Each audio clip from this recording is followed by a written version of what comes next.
Ay di, gumawa nga ako na ring white salad. Ay di kay pag-ari na ilagay ko sa rep. Ay di kay panamang panama.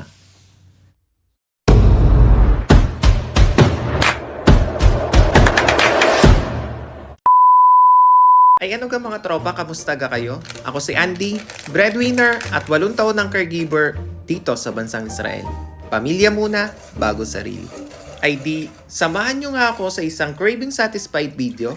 Tama agaho o isang mapagmatakaw na video. Ay kayo na hong bahala kung alin ho ang tama. Hindi ari na nga, samahan nyo ako at magluluto naman tayo o gagawa tayo ng white salad. At mayroon namang nagbigay sa akin ng isang Nestle cream at saka kondensada. Ay di kay tamang-tama nga rin naman at ako'y kakagawa na ring white salad. Ay dini nga sa puntong ari nagluluto naman ako na ring ating white gulaman.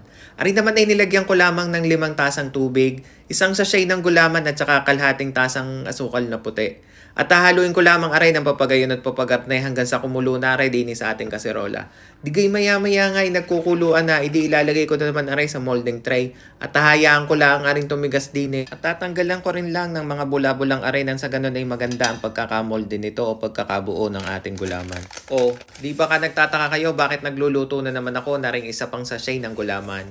Ay dini nga sa isang are, di magluluto ulit ako ng isang gulaman at ari naman ay lalagyan ko lamang ng gatas nang sa ganun tumingkad ang pagkakulay niyang puti. Di, same nga lang ng procedure ng ginawa ko dun sa kanina. Binawasan ko lamang yung tubig, ginawa kong 4 lamang na tasang tubig din ang ating gagamitin. Gawa nga nang tayo magdadagdag pa ng 1 tasa na fresh milk para nang sa ganun ma-enhance ang pagkakulay nilang puti. Di sa puntong ang aray nilagyan ko na ring ating fresh milk at hahaluin ko lamang aray ng papagayon at papagantay at aantayin ko lamang ulit na kumulo dinay sa ating kaserola.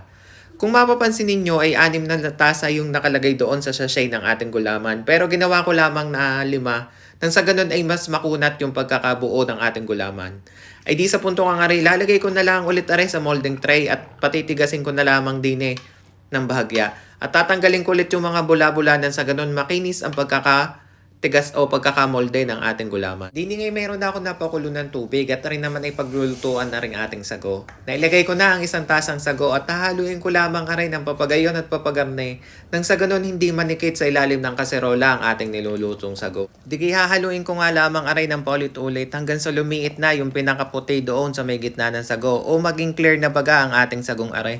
Di maya-maya nga ay sa kutob-kutob ko naman ay luto na at maliit na nga yung pinakaputi doon sa may gitna ng sago. Ay di ari naman ay ating huhugasan na lamang muna din sa lababo. Huhugasan ko na nga lamang ari ng 2 beses at ibababad ko na rin lamang din sa tubig ng 2 oras nang sa ganun ay mawala na talaga ang pinakaputi nito sa gitna ng ating sago.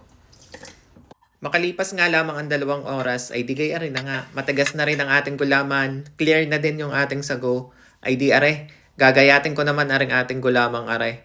Kung makikita nyo nga sa texture ng ating gulaman ay medyo matigas-tigas o parang yung texture baga ng nata, yung makunat-kunat ang pagkakaluto natin din Ay di sa puntong ang gagayatin ko lang aray ng cubes. Tapos ay same nga lang ng proseso ng ating ginawa sa paggagayat na rin ating clear na gulaman. Ganun din ang gagawin natin din sa pinakaputi nating gulaman.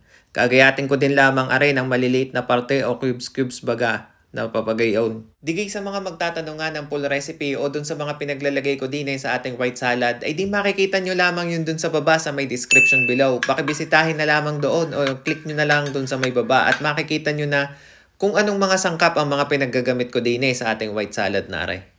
Napakasimple at madaling gawin lamang ang dessert na are at masasabi ko rin naman na quality din naman ang lasa na are. Ay di hindi ko na nga are pinaglalagyan ng kung ano-ano pang mga sangkap. Ay di kung ano na rin nga lang ho ang available dito sa aking kusina. Ay di yun na rin po ang pinaglalagay ko din sa aking dessert na are. Ay di are, atin ang sisimula ng paggagawa na rin ating white salad. Paghahalu-haluin ko lamang aring pinaggagayat ko na are na gulaman. Tapos ay aring sago at saka Eden cheese ay ilalagay ko na rin din Meron nga din akong nabiling minatamis na kaong ay di ari aking ilalagay na nga din Maya-maya ibinuhos ko na rin aring aking kondensada at isusunod ko naman aring aking Nestle cream.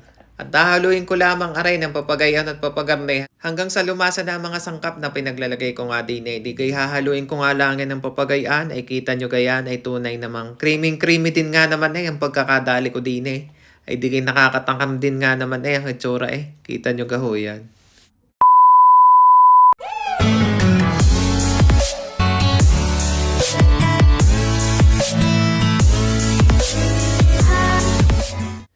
Ay siya, ay paano mga tropa, ay di ari aking titimusan na, ay huwag niyong kakalimutang mag-subscribe.